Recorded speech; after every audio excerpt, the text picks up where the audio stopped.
For the first time in Indian history, physics, chemistry and geography. एक stand up वो भी शादी में. This is Vibha. Congratulations दूल्हा और दुल्हन को. Thank you. हस्बैंड और वाइफ के जोक्स तो मेरे हमेशा के हैं. ये हमारे ऊपर जोक्स बनाना बंद करो. क्यों नहीं? बिल्कुल नहीं. नहीं नहीं बिल्कुल नहीं. ठीक है, मैं अपने बारे में बात करती हूँ. एक आदमी है जिसने मेरी जिंदगी की ऐसी ऐसी कर दी है. उसका नाम है सुबु. My father. जो तुम सोचते हो सही है, उनका नाम है सुब्रमण्यम. पर अगर तुम मेरी कहानी सुनोगे तुम्हें लगेगा उन्हें सुबु कहना भी खतरे से खाली नहीं है. सच में. हाँ, इतना ही परेशान करते हैं मुझे. अगर मैं सुबु से ये चीज पूछूं तो वो कहते हैं मैं वो हूँ जो दूल्हों को मना करके उन्हें टॉर्चर करती हूँ. वो तो हमेशा फोटो दिखाते रहते हैं.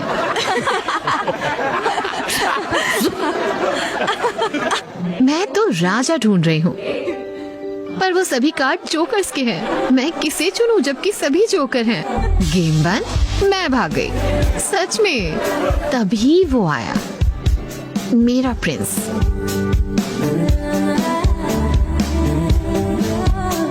मैं शादी करना भी नहीं चाहती थी. मेरा प्रिंस मेरी चिंता करने लगा और मुझे डेटिंग नोट भेजने लगा. मेरी ही नोट बुक में, और मुझे ही पता नहीं. मुझे लगा ये भी कोई जोकर होगा सुबु का भेजा हुआ. और फिर मुझे लोला बाइक वाला मिला और फिर उसने बातें करनी शुरू करी. मुझे तो पता भी नहीं चला मेरा दिन कैसे बीत गया. जब मैं बाइक से उतरी तो मुझे पता चला वो लोला ड्राइवर था ही नहीं. वो पागल था जिसने मेरी बुक में नोट लिखा. फिर मुझे लगा सुबु का जोकर इतना स्मार्ट तो नहीं होगा, तो मैंने उसे मिलने का चैलेंज दिया और मैंने बोला चलो सब सुलटा लेते हैं शादी का भूत उतारने के लिए. उसने पिंक बलून लगाना शुरू कर दिया जिस पे होप लिखा था. होप मुझे ताकत देगा, है ना? उसने मुझे वो ताकत उस बलून से दी. मैं उसके बारे में सोचते हुए शहर में घूमी. फिर मैं एक आदमी से मिली. वहाँ अंधेरा था और वहाँ कोई भी नहीं था और मैं कांपने लगी. मैंने पूछा कि उसे मुझसे क्या चाहिए. उसने कहा उसे एक चांस चाहिए और मैं जैसे तैसे उस आदमी से बचकर आई, पर मैं फिर भी कांप रही थी. फिर मुझे लगा कि डर से बचने के लिए किसी से बात करती हूँ. फिर मैंने पूरा कांटेक्ट लिस्ट ढूंढा. फिर मुझे लगा मुझे किसी को कॉल नहीं करना चाहिए. मुझे लगा मैं सुबह को कॉल करूँ. मुझे पता था फिर वो पूछेंगे मुझसे तुम वहाँ क्यों गए. वो मेरी हालत समझेंगे भी नहीं. फिर मुझे लगा मैं बिल्कुल अकेली हूँ. ये मायने नहीं रखता तुम्हारी कांटेक्ट लिस्ट में कितने नंबर हैं. हमें बस एक इंसान चाहिए जिससे हम अब सब शेयर कर सकें, सब कुछ. शायद इसलिए लोग शादी करते हैं. तभी मुझे उसका मैसेज आता है, शांत हो जाओ, तुम अकेली नहीं हो. उस शब्द ने मुझे बहुत हिम्मत दी. उसे मैंने कहा कि वो मेरे लिए कुछ गाए मेरे सोने तक. वो तब तक गाता रहा जब तक मैं सो नहीं गई. बहुत दिनों के बाद मुझे इतनी अच्छी नींद आई थी. जो भी डर मैं सह रही थी मेरे पापा की वजह से, वो सब चला गया. सब चला गया. उसने मुझे बताया कि उसके साथ मेरी जिंदगी कितनी अच्छी होगी. मैंने उसे मिलने का सोचा. मैं उसे मिलने का सोच ही रही थी कि मेरे पापा ने बताया ये वो है. फिर मेरे पापा ने एक शॉकिंग खबर दी कि वो शादी करने वाला है.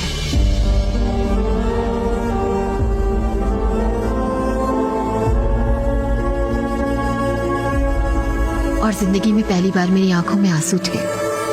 इसलिए नहीं कि मुझे चीट हुआ. वो मेरे पास इसलिए आया जो मैंने उसे पहले बोला था. मैं हमेशा सोचती थी कि कोई तो मेरे लिए होगा, पर मुझे लगा कि वो मेरे शब्दों के लिए आया था. क्या वो सच में इतना कुछ मेरे लिए कर रहा था? इतना कुछ? उसने कहा अपनी स्माइल को होल्ड करो. क्या वो ही इतनी मेहनत कर रहा था कि उसकी फैमिली मुझे अपना ले? जब मैं उसके बारे में सोचती हूँ मैं अभी भी अपने आंसू नहीं रोक पाती।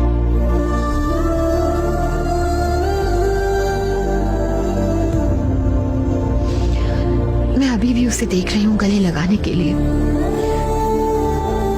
पर मुझे नहीं पता कि मैं उसे कभी गले लगा भी पाऊंगी या नहीं।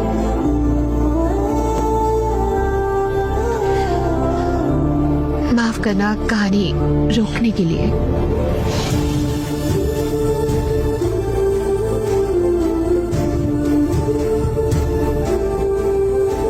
रुको।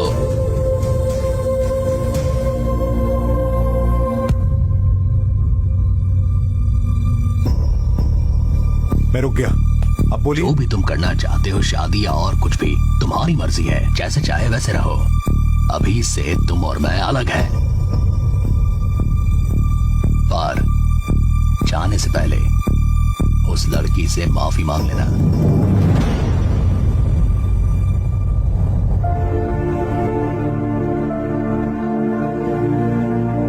सुनो मेघा, तुम चाहती हो मैं तुमसे माफी मांगूं और बताऊं कि विभा से शादी करना चाहता हूं? विभा ने पहले ही मुझे सब कुछ बता दिया था। मुझे सब पता है, मैंने ही उसे बुलाया। पर अंकल, मुझे लगता है कि आप हर्षा को नहीं समझे अब तक। बिल्कुल, मैं आपको समझाना चाहता था और आपको समझना चाहिए था। आपने कहा था वो मेरे साथ नहीं आएगी, अब वो लड़की यहाँ है। मुझे समझ नहीं आ रहा आप मेरी बातें समझना क्यों नहीं चाहते। आपने क्या कहा था? मैरिज लाइफ के लिए जो एलिजिबिलिटी चाहिए वो कॉम्प्रोमाइज है या और भी कुछ है पापा?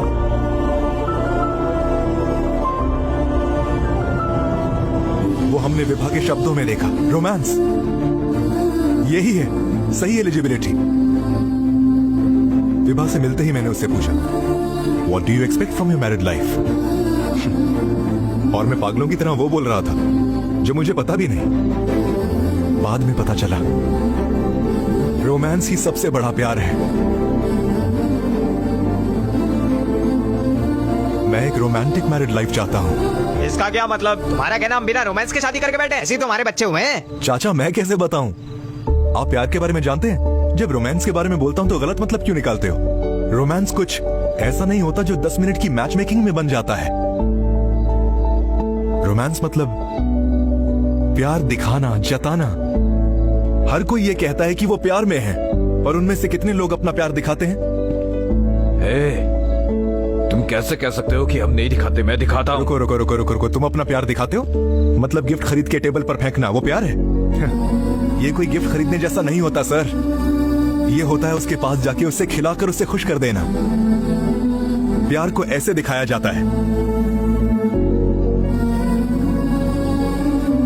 जब तुम्हारे हस्बैंड आसपास होते हैं तुम उनसे करोड़ों कमवाते हो और एक लग्जूरियस लाइफ चाहते हो, पर जब वो कमाने जाता है तुम कंप्लेन करते हो कि वो आसपास नहीं होते। अगर थोड़ा सा भी प्यार दिखाओ तुम्हें पता चलेगा कि सच्चाई क्या है।